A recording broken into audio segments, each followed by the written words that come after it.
Good morning, everyone. Welcome to the Tablelands Regional Council Ordinary Council meeting for March 2024. Could I remind everyone to turn off their devices or turn them on to silent, please? Do we have any apologies today? No apologies, thank you. Could I ask everyone to be upstanding, please? I'd like to acknowledge the traditional custodians of the land on which we work and live and pay respects to elders past, present and emerging.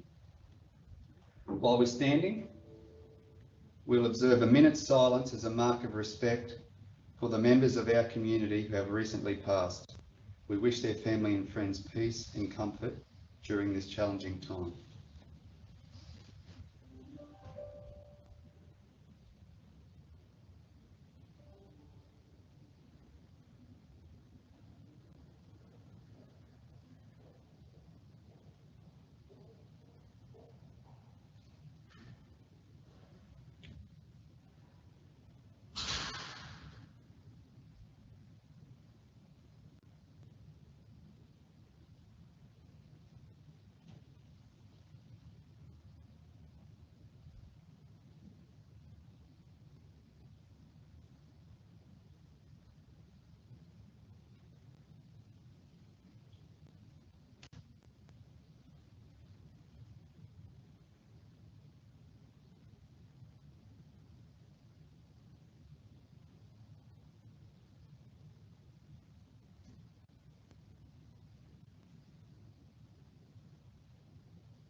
Thank you very much.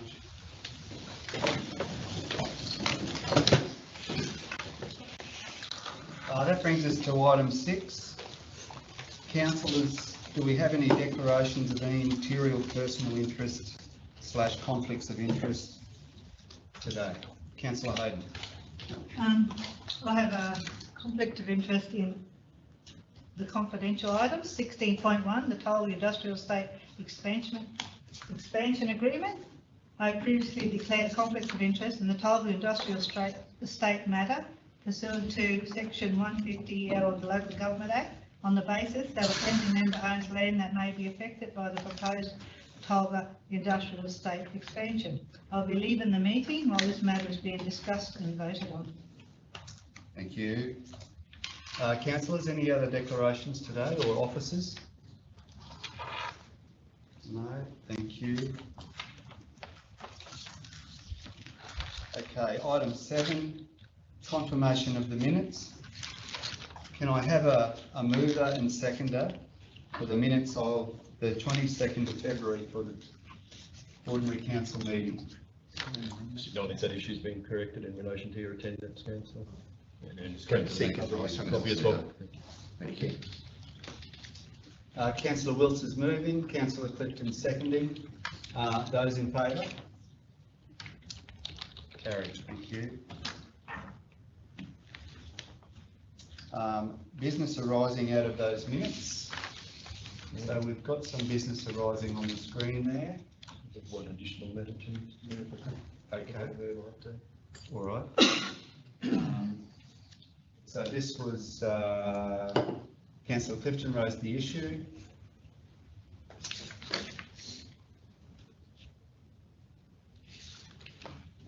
Thanks, Mr. Mayor.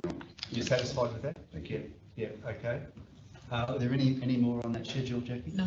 No. The CEO would like to update council on just in relation to the notice of motion in respect of Peterson Creek, that the outcome of that notice of motion was conveyed to the landowner.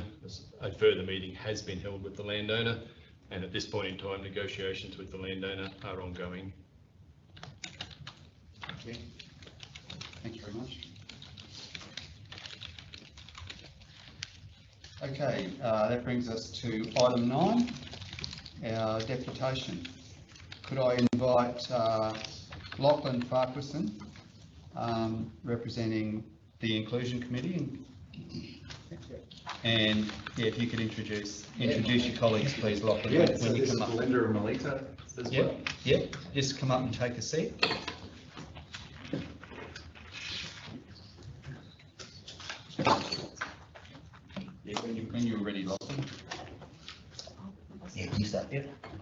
So, thank you, Mayor Marty and councillors and officers for the opportunity to come here today, front and centre before the budget is finalised, and so that our requests from the Inclusion Advisory Committee can go on record. We'll be referring to accessibility issues in general, but our particular example will be the Tinaroo foreshore. My name's Belinda Moore, and I'm here on behalf of the Advisory Committee. I've been involved in the committee for the last 3 years. I have also been involved in the community planning process with TRC in 2012 and 2021. And I'm employed at ECHO as a Community Development Officer in Malanda. So ECHO is a registered NDIS provider and also offers CHSP services to hundreds of seniors in our community. And our centre is an important, inclusive and accessible space for the whole of community for social connection, services, education and support. Melita? I joined the Inclusion Advisory Committee at the end of 2022. My name is Melita Lewis. I work for Disability Matters, and we support a number of people in our community. A lot have they need accessibility to participate in our community. Throughout our time as members of the Inclusion Advisory Committee, we've been involved in some interesting projects with Council, including Everybody Welcome Here campaign, which is also known as the Making Business Better, which shows commitment to the inclusion across the region. It promotes TRC as an inclusive council who encourage businesses to be inclusive. Businesses, tourists and locals need to see TRC taking action towards inclusion too. So through that Everybody Welcome project and the accessible business activities of Council during Small Business Week in 2023, and at one of our Inclusion Advisory meetings, I believe around March 2023, we heard a lot about the project that has been undertaken by Lake Tinaroo Holiday Park from Lachlan.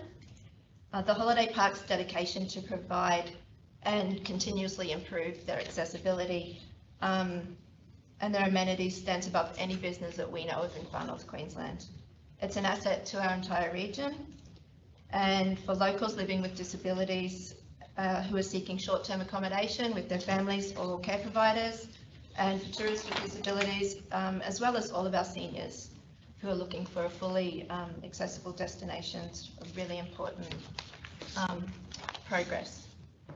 So when Lachlan came to speak to us at our meeting, it was April 2023, we heard about some of the areas of the Tinaroo foreshore that had relatively small sections of pathway that were incomplete, and for full access to those with mobility aids, including wheelchairs, and which is also relevant for anyone that's pushing prams. So an increasing, with our ageing population, increasing number of our community members.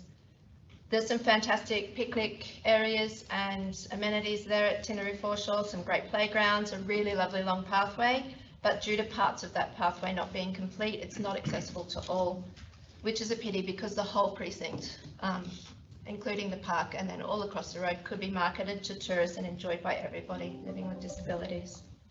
So we knew that Lachlan was following up with requests to council through the official channels, and presumed that these works, at least the smaller ones, would be highlighted as important to complete.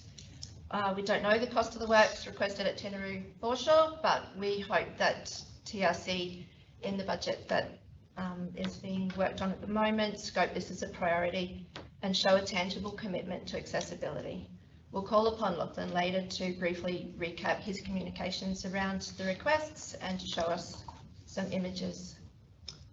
One example that we're especially disappointed to hear was we knew that Lachlan asked in March 2023 that the path from just the main walking pathway up to the disabled toilets would be would happen. It's just mud and grass and quite a rise at the moment, and he was told that it had been surveyed and was happening, and that was as early as March last year, and nothing has changed when I went out there last weekend to have a look.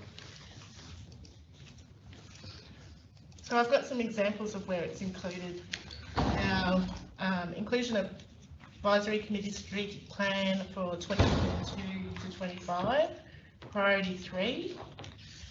We state that we will work to seek solutions to creating spaces in a natural and built environments where community can celebrate diversity free from barriers to build a sense of belonging.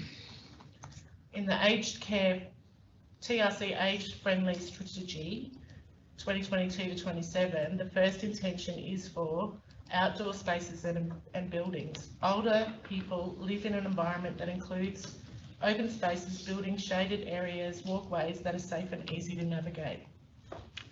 In the Tablelands 2030 community plan, it suggests that barriers to access should be removed.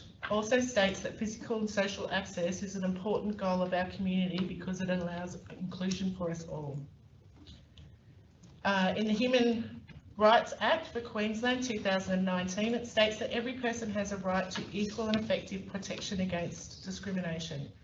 Basically, it underpins every activity undertaken by entities in Queensland. We must always take actions that don't discriminate. In this case, if Capital Works make it inclusive, then we should do them. The newest picnic bench is one example at the Tinnery Foreshore, when Lachlan will provide photo and a description on our behalf. We've been working with the Inclusion Advisory Committee Secretary on reviewing the new inclusion policy for Council, but for now we refer to the policy of 2014, which addresses access issues really well. It recognises that there is a need for mapping and upgrades and states that Council will endeavour to be responsive and adaptable in responding to barriers experienced by people with various disabilities, and promises that for all new works, access to all is ensured, and that's in the outcome for number 2. Last year, TRC received additional funding for stage 2 of that Making Business Better project, and the Inclusion Advisory Committee provided feedback on Council's planned spending of those funds. And so one of the results out of that was an inclusion AAA report from Spinal Life, which is in the process of being received by Council. The report is a result of intensive mapping done by a person with lived experience across many areas of the Tablelands. It contains numerous recommendations, and some of them are very simple and some of them are more long-term goals.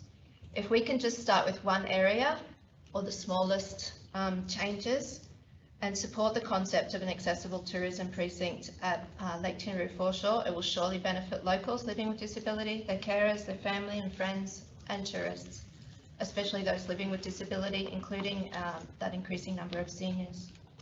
In turn, that will aid the local economy and health of business who has invested a great deal of money creating an accessible destination in our region. Without having the final version of this AAA report in front of us, we can't point to the other many areas needing attention across TRC, but we do know that the foreshore is in the report, and we believe from numerous discussions and our own observations that it seems like a great place to address as a priority for the upcoming budget. Yeah, so thank you again for the opportunity to highlight why we think inclusion needs to be considered in the upcoming budget, especially in relation to planned capital works. We wish to emphasise that matters of access and inclusion need to be prioritised, and that they not receive the stock stands if not in the budget responses to requests, especially for the smallest of fixes. We'd like to hand over to Lachlan to show some photos and explain what he's presented to the committee. Thank you. So my name's Lachlan Farquharson. I'm a director at Lake Tinneru Holiday Park, and just straight across the road from us, I'm sure you're all familiar, is Lake Tinneru Foreshore.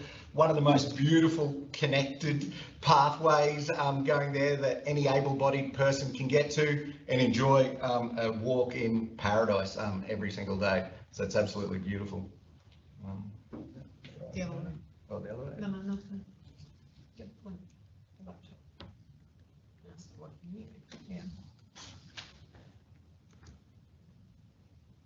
Okay, so this is just summarising the latest project that we've done. We've spent multi-million dollars on our last project. That's one of the brand new accessible villas. We've taken it to an absolute extreme with the finishings and everything on it, because we want everyone to be able to have a good time at Lake Tinaroo and be able to access all the fun.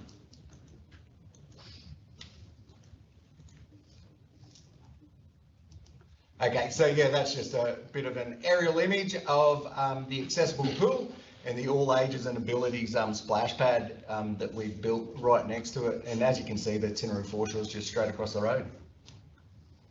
And that's just another image. So we'll just go to the next. So this is a very important statistic. More than 50% of people over the age of 55 have some sort of disability, whether they identify with it or not. Obviously, people over 55 are a great tourist to get to the region, a great visitor, and then also there's quite a number living in the area. If we can give them better access, they'll be able to enjoy life more, which obviously has many benefits.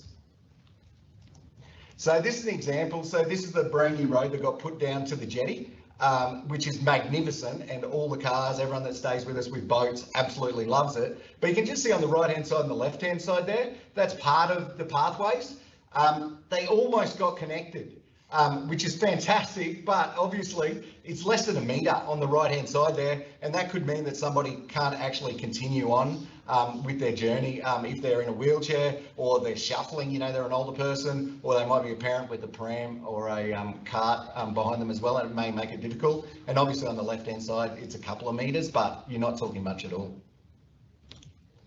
So this is one of the brand new picnic spots that got put in, and the area on the right there is probably about 20 metres away from that area. So what we're pushing is that, you know, if we could have an agenda of items that people can do, I know it is council and it's a little bit complicated, but we could have had, I'm sure there was enough Rio and enough formwork on site, and the concrete truck would have gone back with way more concrete than was needed to do that. We could have actually ticked off that one and, you know, and made a start. So I think what we try to do is, you know, put yourself in other people's position, and, you know, it's all good and well in our minds think, oh, it's a beautiful walk, but then you're thinking, okay, if I'm in a wheelchair, how am I going to get from my car that's parked? I can see these beautiful walkways, this beautiful vision, but I can't get there. You know, it's just not fair, and it won't take us much to get it there. So this is of the toilet block that is straight across the road from us. As you can see, fine toilet block, you know, it's well kept, well maintained. The grass is pretty well mown there, you know, it looks good. But as you can see on the next slide, there's the accessible toilet.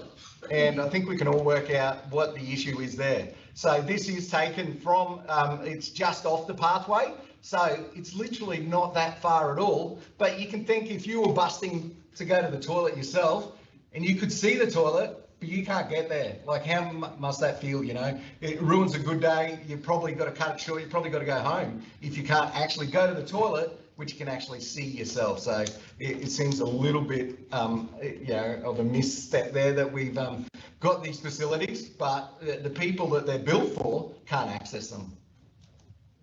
So this is an example of something that we did. This is our growing process. So this was our second accessible villa that we put in Lake Tinaroo. We ticked all the boxes. It's got an accessible ramp, everything like that. We were like, okay, people with wheelchairs will be able to unload there. It'll be fantastic. But then when we actually watch people try and unload in a designated spot, that only worked for like 1 out of every 25 people. So as you can see on the next slide, what we did was simply just a concrete slab, and the feedback from it was amazing. Like, everybody then, no matter which side their wheelchair came down, it just gave a much better access. And you can see in the background, that's our camp kitchen, and there's this tiny little pathway there. And then on the right hand side, you can see it was actually an hour before the concrete truck arrived. We worked out that if we actually joined that path a couple of metres, we had the formwork there, we had the Rio there, we could actually not even order any more concrete than we'd already had coming in the truck, and we could actually make that camp kitchen accessible just by putting in that tiny bit of concrete in there. So I think the biggest thing we've got to get out of it, and what we try to do, is not wait for $100 million grant from the federal government to, you know, like have this pie in the sky. We're going to get to, and $100 million will make everything accessible. Let's just start whatever we've got in the budget. Let's just start, get those little things right, and that'll improve the life for somebody with accessibility issues, so that they can enjoy the Lake Tinaroo foreshore. Thank you. Thank you.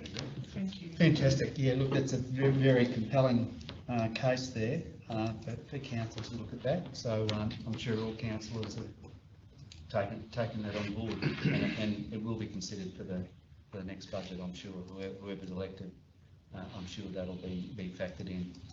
Thank you. Thank you. Very good, Councillor. Yes, I'd just like to thank the members of the committee. I personally asked them at our last meeting to present to council, because naturally I won't be here, but the new council will be working on their capital budget. So the right time to you to present to council, because every member of the council is here, and other candidates are here as well. So thank you very much, and I wish you well. And I've got a notice of motion coming up in the meeting. So thank you. Okay, thank you. Thank you, Michael. Yeah, look, I got to admit now, like I'm born and bred local, been out Tinaroo millions of times, and until the presentation today, I don't know why this council hasn't focused more on trying to make that more presentable and for tourist attraction. Now we've got lots of strategies in place for tourism and cycling and all the rest of it. This is sort of fell under the radar. You know, it's just perfect there. That photograph of the view there on the lake, and magnificent. You know, we're focusing on things like Priors Creek and Middle Falls and those sorts of things. Why haven't we focused on Tinaroo? I mean, yeah, I don't know. But it'll be something for the next council to consider, certainly. And thank you very much for your presentation. It was really worthwhile. Councillor Clifton. And it does pose the question, how many other situations like this do we actually have, where we haven't quite brought our policies and strategies and the workings of them, with a bit of concrete and a bit of steel, as you said, we haven't quite brought it together. You'll see in that AAA report from Spinal Life when it's presented to council soon. I guess we've got quite a few as well. Yeah. Yeah. Thank you very much. Well done. Thank you very much. Thank you.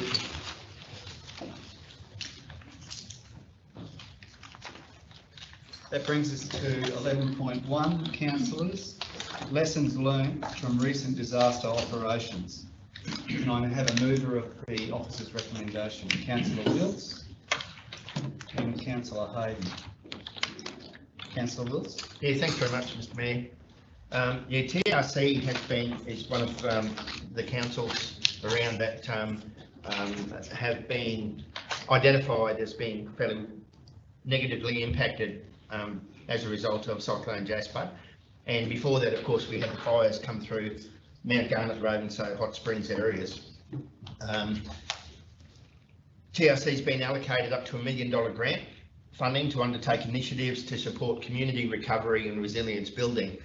The money is administered by the Queensland Reconstruction Authority, and TRC has applied for the funds by submitting a project plan to the QRA for approval.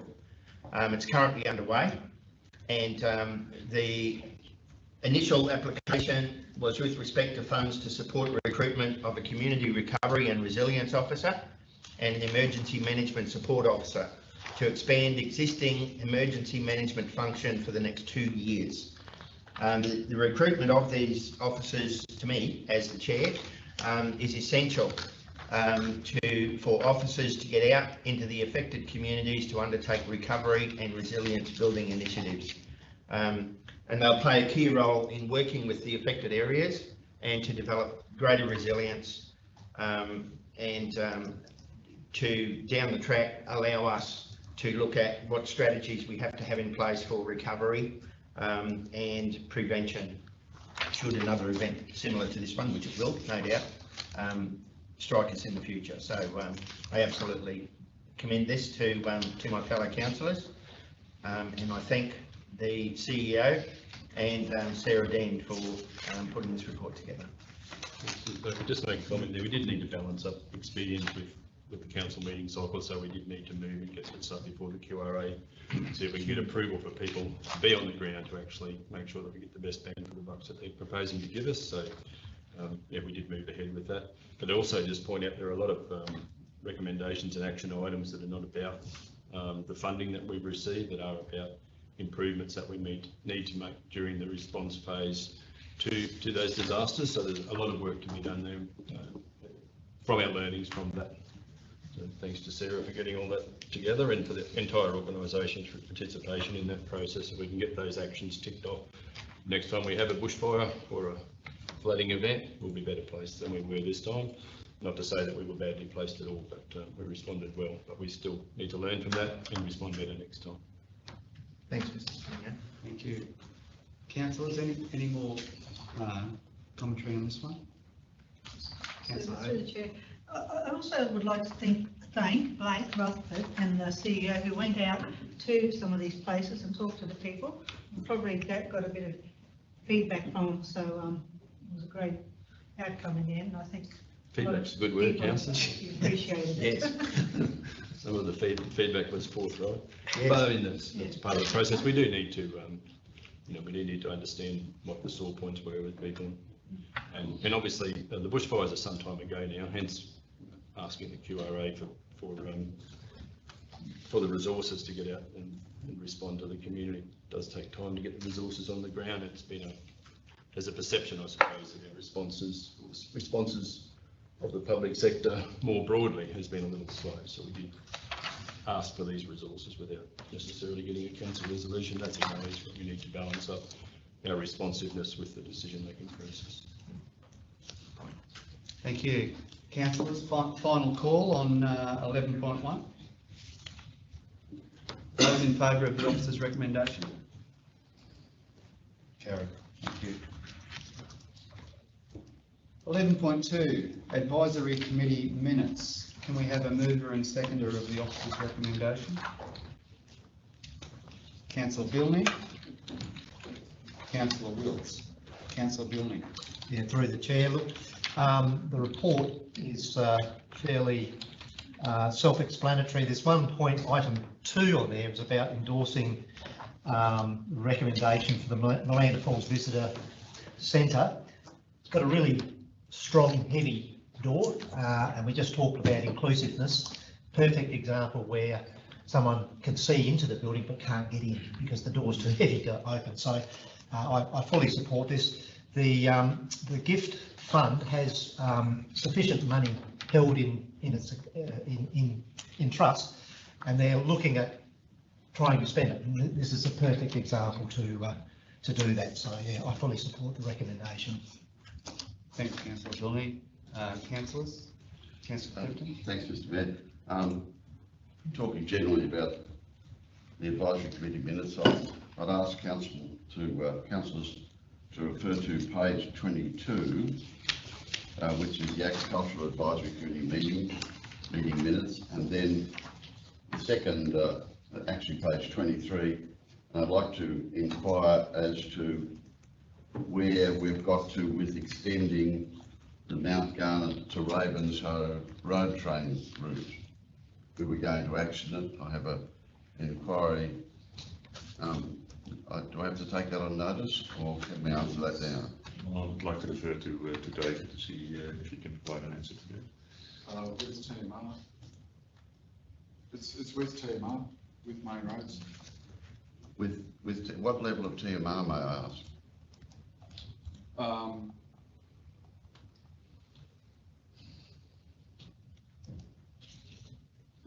I can't remember the position.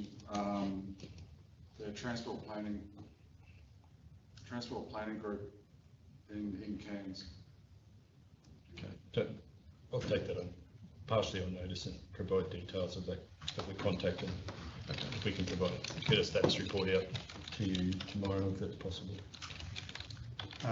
Councillor Cogan? Yeah, thanks, Mayor. I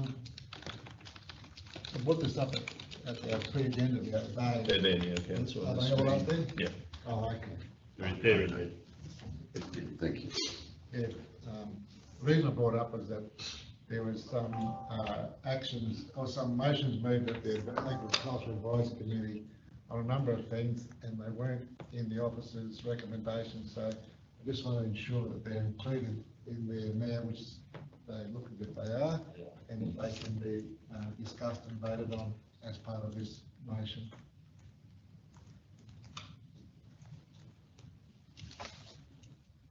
Very good, thank you. The other ones were more or less endorsing things that we're already in train as it related to the double route. Yes. Something else too. Well, there was the ones just for the purpose of the people who may be recording, if I may, Mr. Mayor. The other ones were reviewing our composting processes to ensure that we, in fact, are not spreading, potentially spreading weeds. And that, of course, I have confidence in our processes, but it would naturally some landoholders are concerned. And the other one was about a pamphlet to go out, an updated pamphlet to go out to all landholders in rural and residential areas in relation to weeds and their obligations to weeds. Bearing in mind they have obligations to weeds on their own properties, and we have obligations for weeds on our roads. So they're both action items to be included in the initial minute, the initial resolution. Councillor Cardew? Could I just ask our CEO, getting those leaflets out to new property owners, would that be done when the changeover of title? That would be the intention, yeah. But trying to do it as part of a rate transfer won't really work because we don't necessarily have the ability, and I can't answer definitively about that, but to try, they're done in a bulk run, not through a mailing house as they are everywhere now. But yeah, when properties in an agricultural classification change hand, we would send a leaf. And I'll just go to General Manager. Yes, thanks, Hilary. Through the Chair, I could just note that we do provide a new residence guide, and so it would be good information to include in that, because I think it would be helpful not to make assumptions about, what people's response, what properties they own or where they live. So if we're providing it to all new residents, I think that would make sure we have complete coverage. But we'll ensure that it happens in the most efficient way and to reach the people that we understand the committee was speaking of. Thanks, Mr. Mayor. I'm happy with that. Very good. Councillors, final call on this one. We've got the amendments there up on the screen. They'll be added in. Those in favour? Carried. Thank you.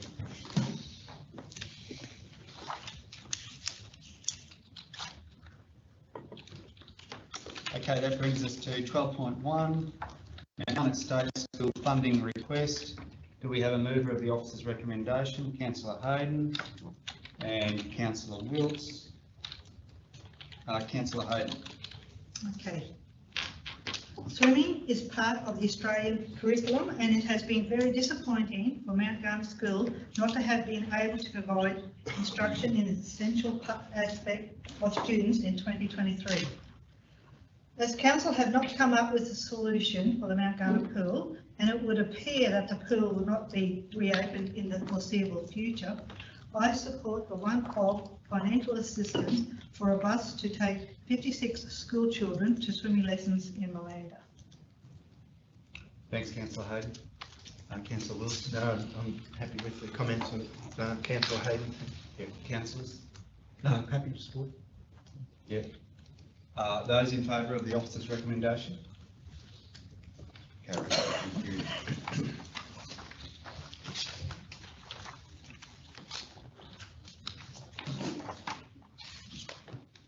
That brings us to 13.1, Financial Report, February 2024.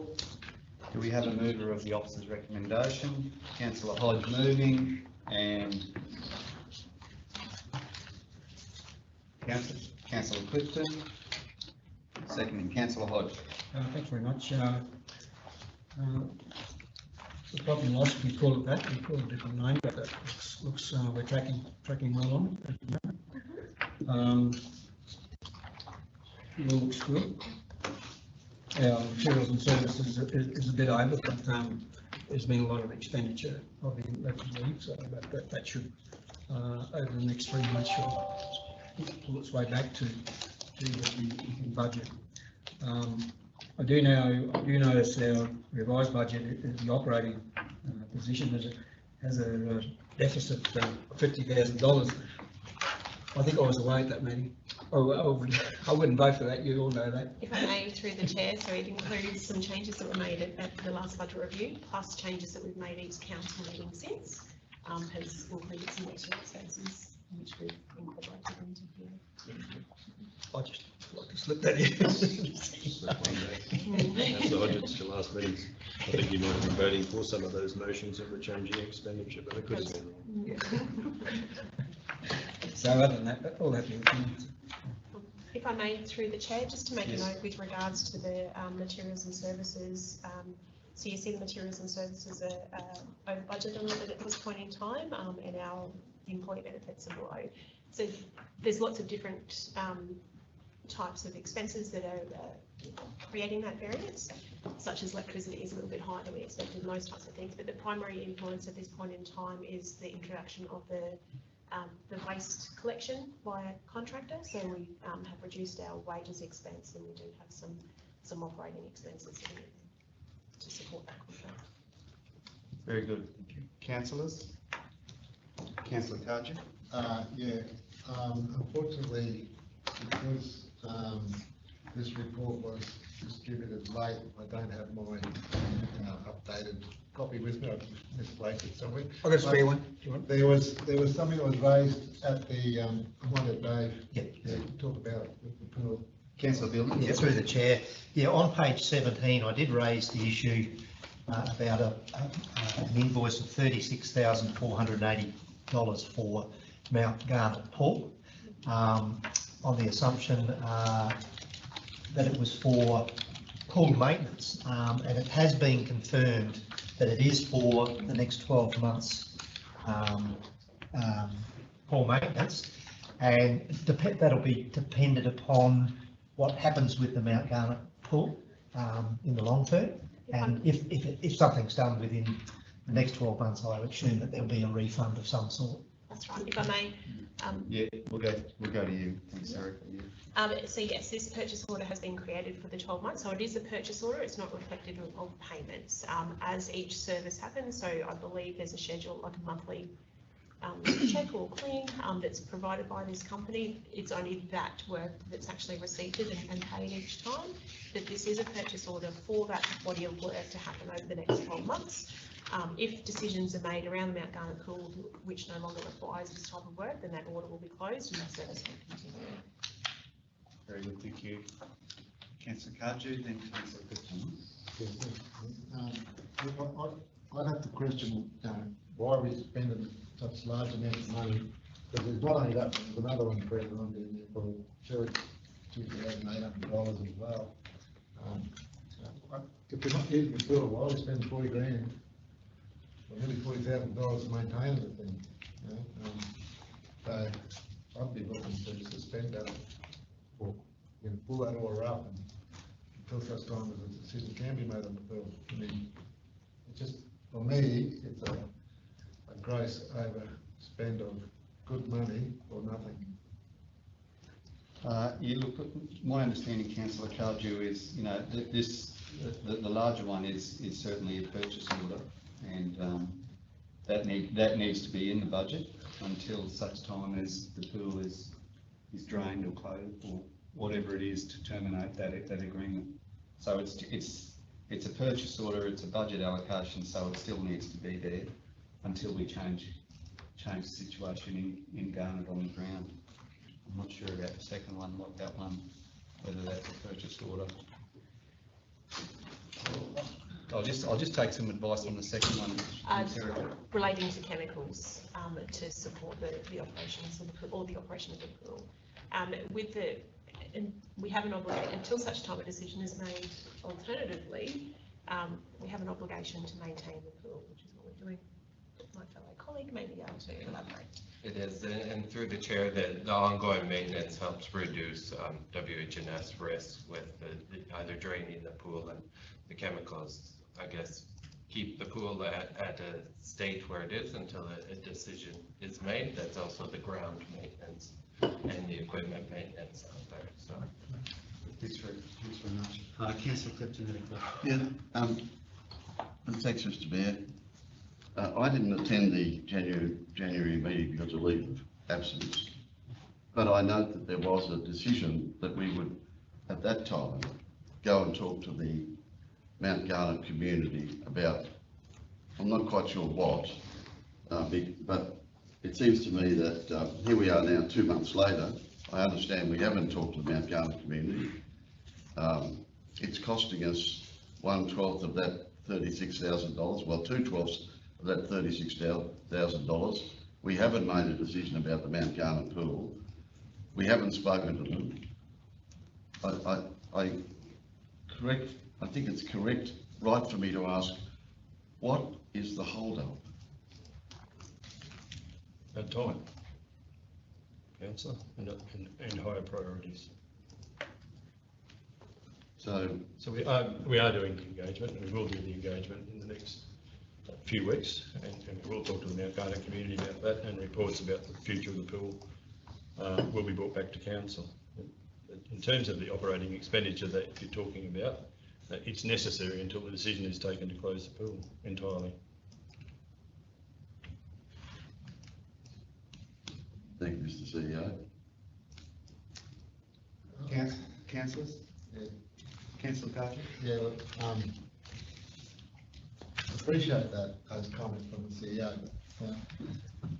This is a fairly, substantial amount of money, and let's just get on with it and get the consultation done so we can make a decision and stop wasting money. That's basically what it all boils down to. Thank you. Councillors? No more questions? I'll just say one thing, if you don't mind, because naturally it won't be here when you have that meeting, but it probably would be a good idea if that, when you have that meeting, the majority of the councillors attend that meeting, if possible. Those in favour of the officer's recommendation? Carried, thank you.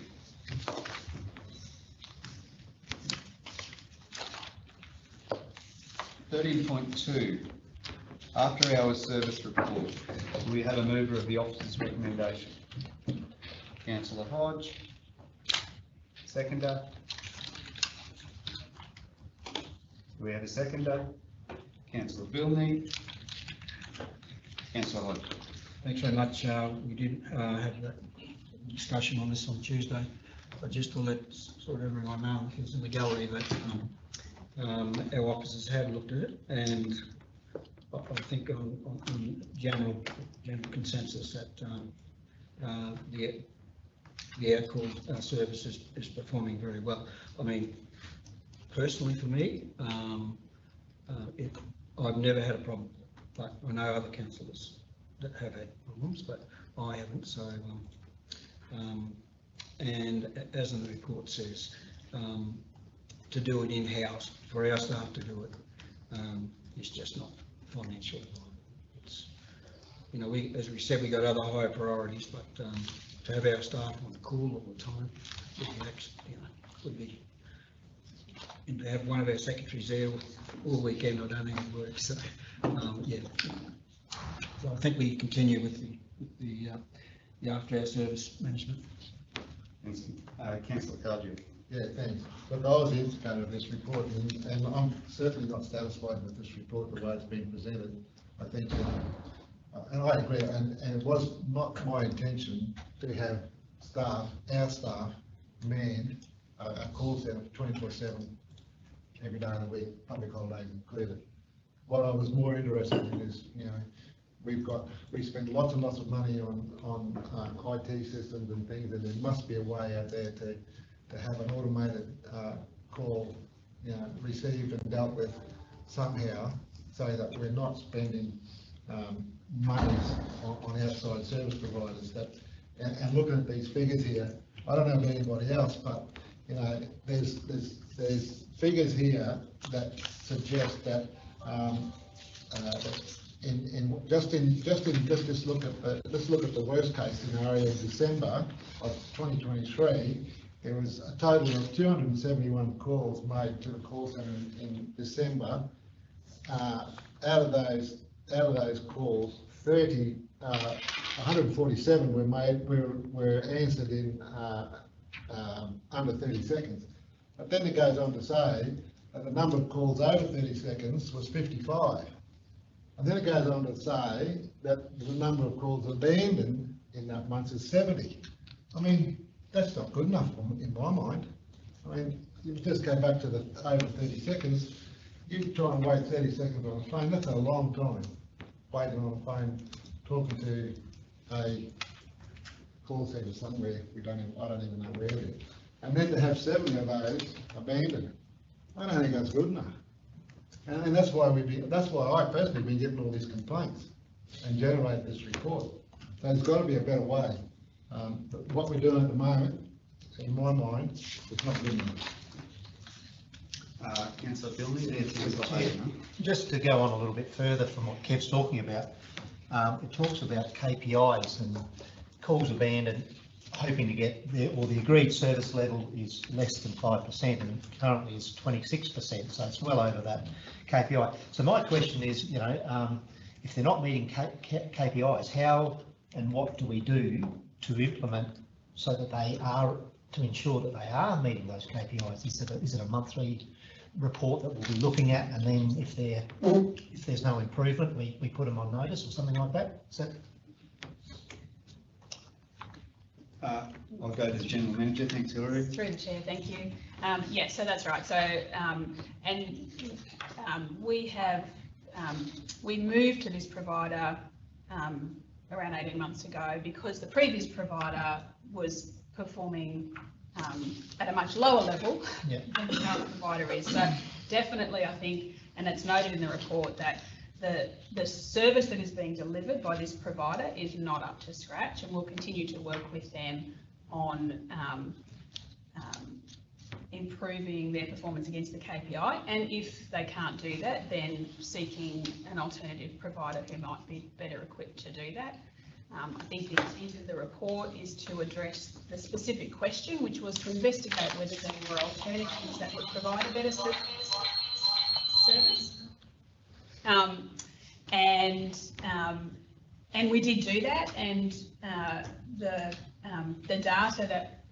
very data that has been referred to indicates that if we were to have a direct through to on-call staff or even a recorded message that then you press 1 to contact that person, we're confident that we'd have a much lower level of service just in terms of calls being answered, because we don't have that many on-call staff to be taken, so people would be having to leave messages. And one of the things that we have had feedback about is the value in actually speaking to a human. The value of actually having your phone call answered by a human and being able to have, as the data shows, around 70% of calls being able to be dealt with by a human that answers the phone rather than it having to be referred to the on-call. And the other thing that we are also actively doing is encouraging people to, if they have a poor experience, to actually make a complaint, because whilst people give feedback and that comes to councillors or others, what we don't have is we don't have complaints that are actually captured as complaints that are then the foundation for improvements that we can make. So our customer relations team are now actively encouraging people. There seems to be a reluctance sometimes to actually make a formal complaint, but it's actually really useful feedback for us. So that's the other part of that. I think Councillor Hayden was next, and then Councillor Gallagher. So out of interest, I've never had any trouble with the after hours numbers, but also I think that December was a hard month to judge, because as of the 13th, I think even we were struggling to get a meeting, and if you look at some of the times, when you start on the 12th of December, I think people were sort of probably in a panic mode, and I don't care what anyone says because there was a lot of rain starting to hit the area. So to me, I think December's probably a bad month to actually look at and compare times and things like that. That's how I feel, because I think they do the best they can. I hold the phone for half an hour for my doctor, I've given the floor. Hey, put it on loudspeaker, walk around and do something. I mean, real big deal. You paid for the call anyway. I don't know what the drama is. Councillor Cudgett. Thanks, Mayor. What the drama is, it's right there in front of you, the stats are there in black and white. I mean, I've got complaints, I don't know anybody else. I must admit, I have no need to use the after all calls number because I have been a councillor, I have access to our offices, but the stats are all there, it's black and white. And our general manager has just conceded that there are issues with it. So what I'd like to see in the officer's recommendation is to be expanded a little, to have a further report brought back to a meeting in 3 or 4 months to the new council with an overview of the investigations that you're undertaking now to improve this. I'd like to see that come back to council in another 2 or 3 months once you've had the opportunity to do it. So I'd like to see that recommendation expanded to include that a further report be brought back in 3 or 4 months. We might just test this first recommendation first. Thanks, Jackie. I'm happy to amend the motion. So Councillor Hodge was the mover. So Councillor Hodge is happy. Councillor Billy, I don't see a problem with that. Yeah, is happy with that. Point of order, I think, Mr. Mayor. Councillor Hodge said he was happy to amend the motion. Yeah. Amend it, not put the motion. That's right. That's right. So we're doing that now.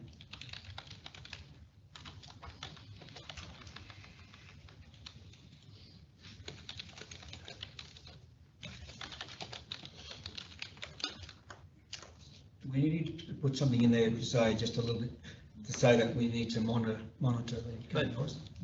Just include that we provide the stats in the quarterly report, part of quarterly reporting, provide those stats. I'd like to see a total separate, I don't want to see it in the quarterly report. I just said a report brought back to council in 3 or 4 months. If it's in the quarterly report, you get it every quarter. What you're proposing here is just one. No, what I want to see is this is going to be investigated. Officers have just told that it's been investigated. I want to see the results of that investigation in 3 or 4 months to see what improvements have been made to it. If that's going to be in the quarterly report, fine, but I don't think that's what the quarterly report's for. All right, so that an update report be brought back to council in 3 months? Yep. 3 months? So that'll be the, June OCM? Is that okay, Councillor Hodge, Well, 3 months? Yeah, that's fine. Yeah. But you need to have a bit more meat in that resolution because, what's the report going to be? Is it going to be about to monitor the KPIs and see where they are, whether they've improved or not? General Manager here? So through the chair, I think, so the KPIs are monitored. I think that the intent of the report is actually to describe what investigation and actions have been taken to improve the performance. So I think it's worth specifying that. Okay, happy with it. Sorry, can you just repeat? So what do you want added to the resolution? No, we don't need anything. That's Okay, fine. all We right. understand. Yeah. That's fine. Okay, so Councillor Hodge and Councillor Bilney have agreed to the amendment that's on the screen there. Yes. So can we now have a motion to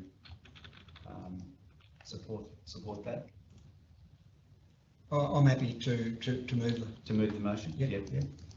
So Councillor Hodge is moving the amended motion. Councillor Bilney seconding.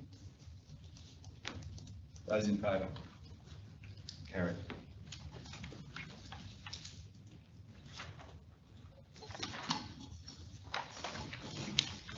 That brings us to 14.1, notice of motion, councillor Hodge, paths of Tinaroo Foreshore. Thank you. So I'd like to move the motion, of course.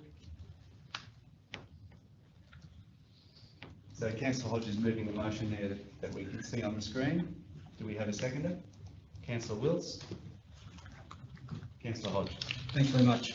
I don't think I really need to say too much because we had a really good presentation from the Inclusion Committee this morning. So basically what this does, this is the Council Office provides detailed costing of works for the inclusion connection paths on the Tinaroo Foreshore to be provided for consideration in the 24-25 capital budget. I don't think I need to say any more. You know, but basically there was a CRM and it was closed, and basically I'm not sure if officers were going to bring it for deliberation in our workshops coming forward, so they probably are, so I'd just like to leave it at that. Very good. Councillor Billey. Through the chair, I support the scoping of these works also. I'd also ask that the Miller Lions Park be considered as well. Council spent about 15 grand in the 22-23 budget, and they took a pathway from the public amenities down to the picnic shelter, which is fantastic. The Lions Club did a little section that hooked off that piece of work and went to basically where the memorial is, but there's still a section that should be done that will tie it up to Brotherton Close Road. So at the moment, it's still very uninclusive. So I would suggest that that's another opportunity for us to do something in the future as well. It's about 20 metres worth of cementing. So, you know, Lachlan did say about other areas around the tablelands. That's one that I'd like to highlight as well. Very good. Could I just say one more, just to put a bit more degree to it? You'll notice in your agenda that I've asked the officers to put our vision in there, and then, you know, our vision is we celebrate, we're sustainable. The third part is that we are inclusive, and the fourth, of course, we are resilient. And of course, the paragraph for inclusion is this: we will be inclusive, respecting diversity, and providing equal access to all. So that's part of our vision, which is part of our values. Very good. Thanks, Councillor Hodge. Those in favour of the recommendation on the screen? Carried. Thank you.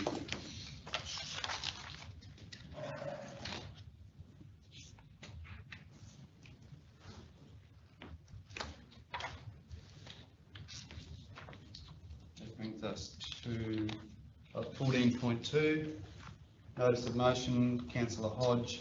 A and B Bragg, request for alternate access 36A Cook Street, Atherton.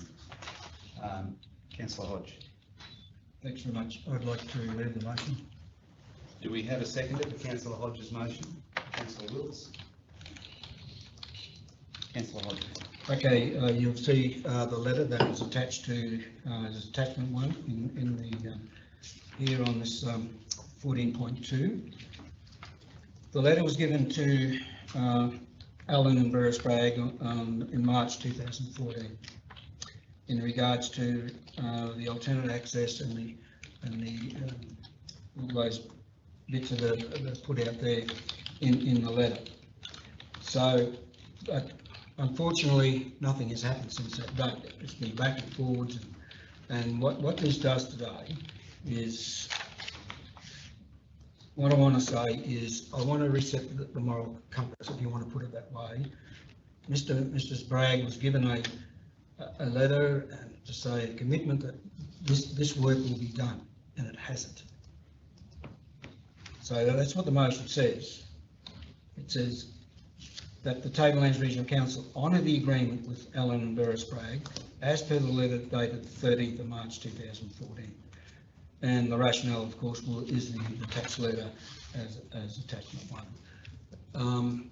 This has gone on for 10 years. The cost is the officers' time back and forwards trying to, whatever the motions were, whatever the reasons were not to be done. But to me, it is time that the TRC the organisation itself, doesn't matter which council it was, honours the agreement that was given to Mr. and Mrs. Bragg.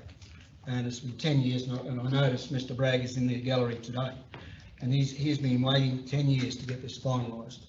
So what I want to do is put the motion up. The CEO will speak to it in the legal sense in a minute, and let's get the work done and be done, and it's finished with. So that's Thanks, Councillor Hodge. I'm satisfied that there's no legal barriers to council carrying that motion, in the sense it would give us some sense of certainty around it. I appreciate that there's been advice tendered over time in relation to the granting of the easement in particular, and whether or not that requires ministerial approval. In consultation with current legal advisors, I've acquired the view it does not. Very good. Councillors, final call. Those in favour of the motion on the screen? Carried. Thank you.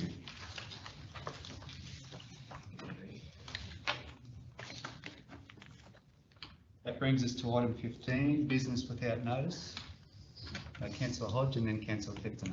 Yes, I just have one, just to inform the council, at our regional gallery meeting last night, we had a discussion. We have a real serious problem with the air conditioning up at the regional gallery. It has been failing nearly every year for some years, and even now it's failed again, and I think it's going to be another 3 months before the compressor will be arriving to get that fixed.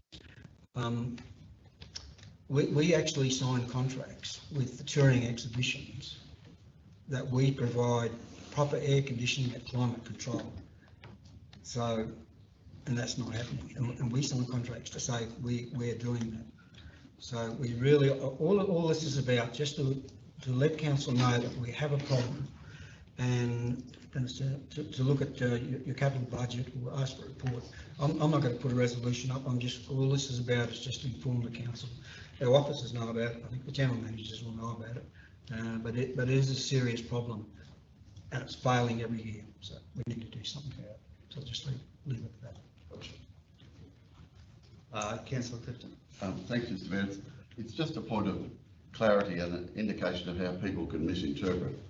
When our rate notices went out, it included a flyer which detailed our dump and other charges.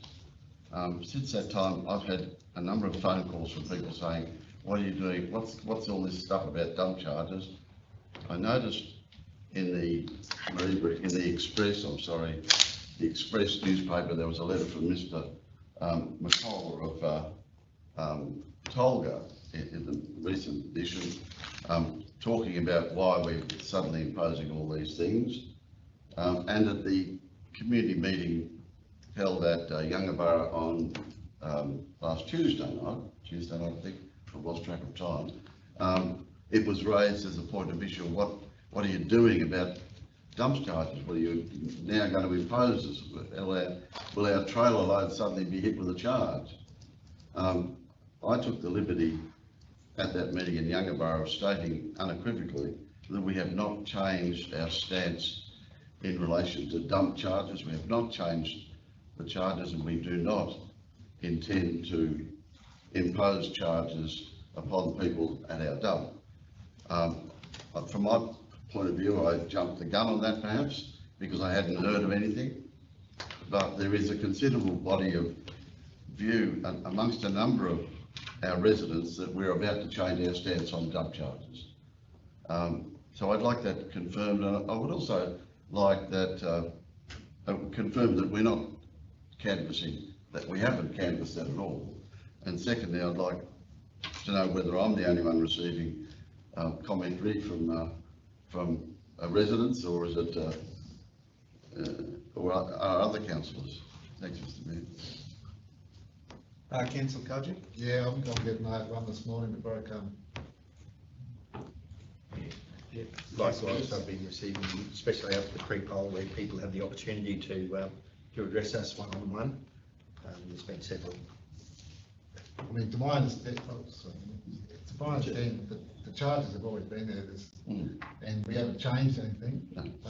It's just that for whatever reason, something out the rates notice highlighting these charges, and people are getting the wrong idea that we've implemented new charges, but they haven't. They've always been there. But anyway, we might be able to correct that. I'll go to the General Manager, Hilary, thanks. So, yeah, thinking through the chair, the insert that was included is our flyer, which details what our current charges are. It's the same as there's a sign when you go to the dump that has all of those charges on there. It says on the flyer that the charges are reviewed in June or July each year. And it was just included because we do have people turn up to the dump with mattresses, for example, to dump and not be aware that there's a charge for dumping a mattress, just as an example. So it's just another form of communication with the community about those sorts of things. So certainly there are no changes, and it wasn't intended to and it actually says that, and it does make it clear what is free. So yeah, that was the intent, just to inform. Thanks very much. To dump my mattress. I can tell you whether you dump a king bed mattress or a cot mattress, it's the same charge. That's my piece of useless information for you. I think the point I was trying to make is that what appears on the one hand to be a really good thing to do, there is always some other group of people who will misinterpret it. No, it's but the main thing is to reinforce for the purpose of the exercise, we are not changing our charges or our approach to dump charges. Thank you. At this time. Councillors, final call for business without notice. Councillor Carter. Yeah, thanks, Mayor. As everyone knows, this is our last council meeting in this term for all of us. Some of us, well, most of us have put our hand up to go again. However, one hasn't. One is retiring, and that's Councillor Hodge. And I'd just like to personally thank Peter for his contribution to the community over the many years that he's not only in this term, but he's been a councillor previous. And I'd like to personally thank Peter publicly for his contribution to the community of the TRC. Good on you. Thank you.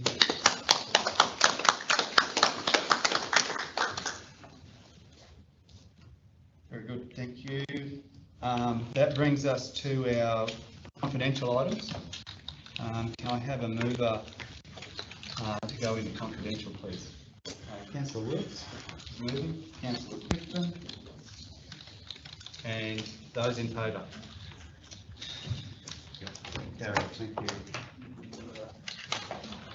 Just going to take time. Okay.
No, she can't come in yet. She wants to stay out. She can't come in yet. Oh, Thank you. Oh, sorry, I thought that was councillor Hayden, yeah. Okay.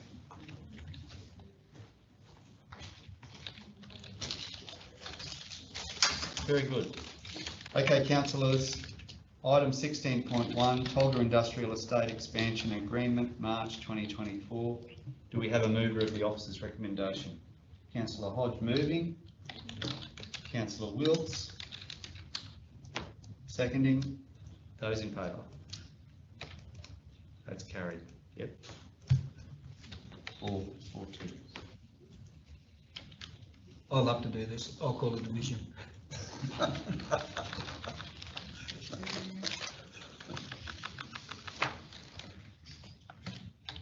who was second, sorry? The mayor And Councillor Billy and myself. Councillor from Landon? Yeah.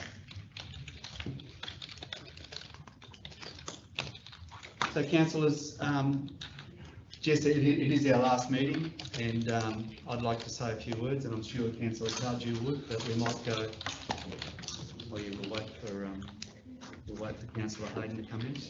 We might start with you, Councillor Hodge, and have a minute or so to say a few words to Yeah, sure. finalise the term. Yep.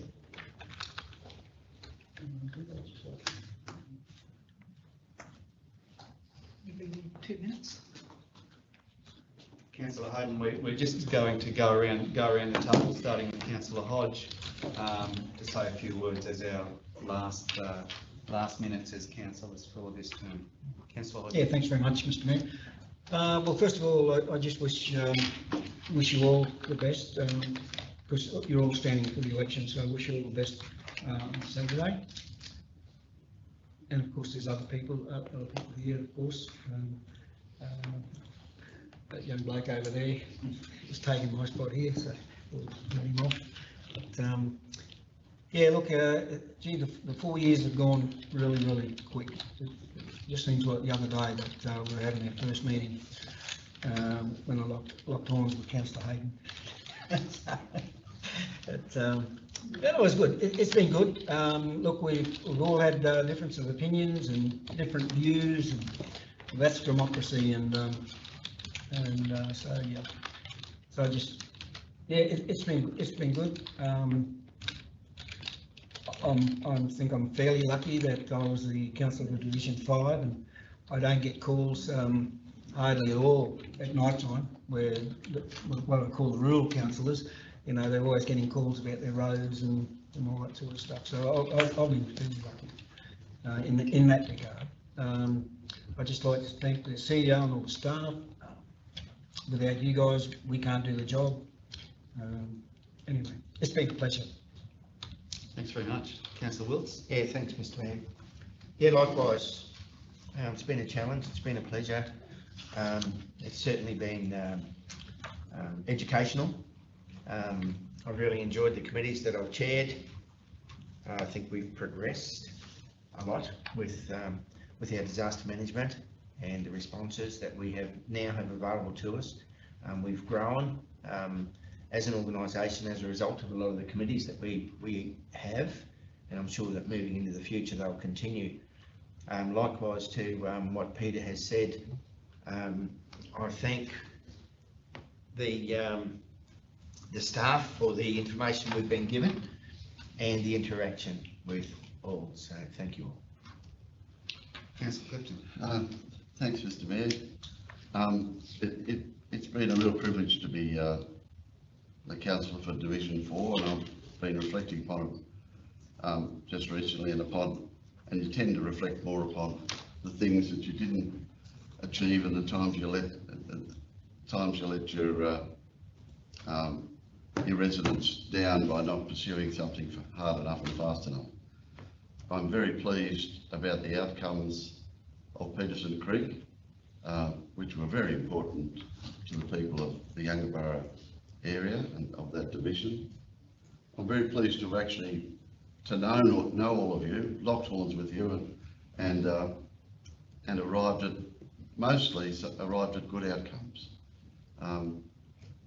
it could well be my last meeting, in which case Colleen has my wife has the caravan half packed. That we'll know by 8 o'clock or 10 o'clock on Saturday how it all goes, and I wish everyone who's standing here, including you, Mr. Mayor, the best of luck for the future in the election and thereafter.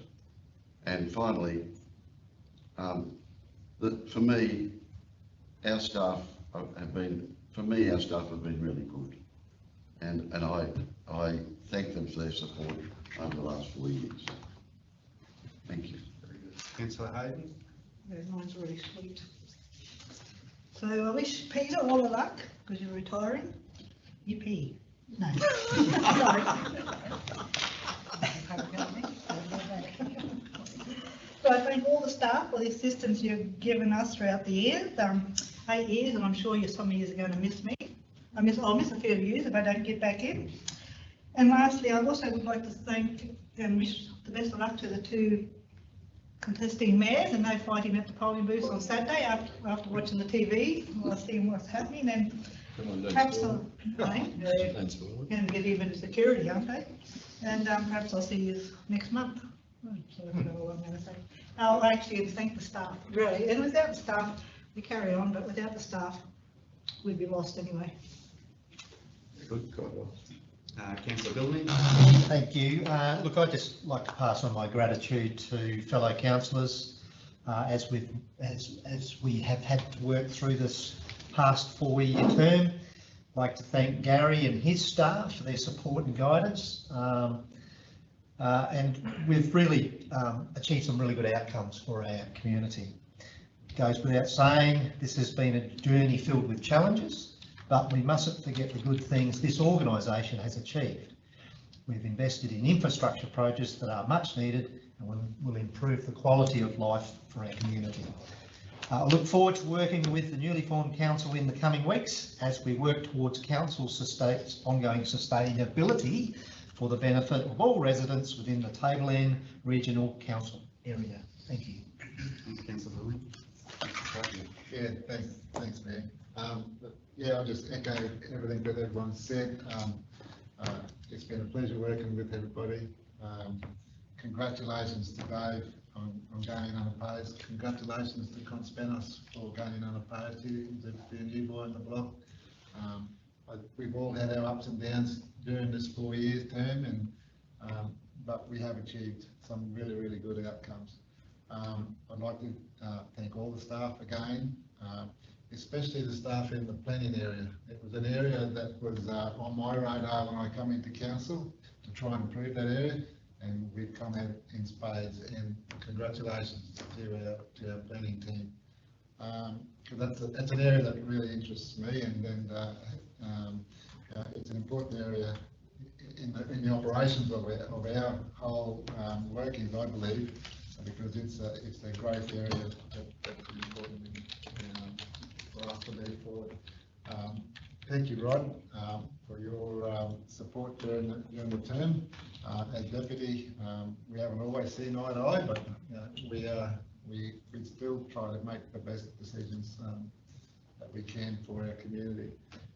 In saying that, yeah, thank you, everybody. It's been a pleasure, and maybe we'll see you next week. Maybe we won't. Thanks very much.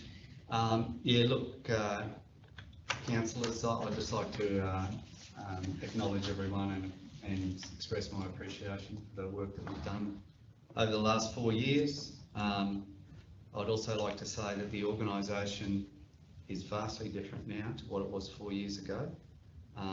And, you know, our program and works is really, really significant. And we need to acknowledge that and appreciate that we've all had a part in that.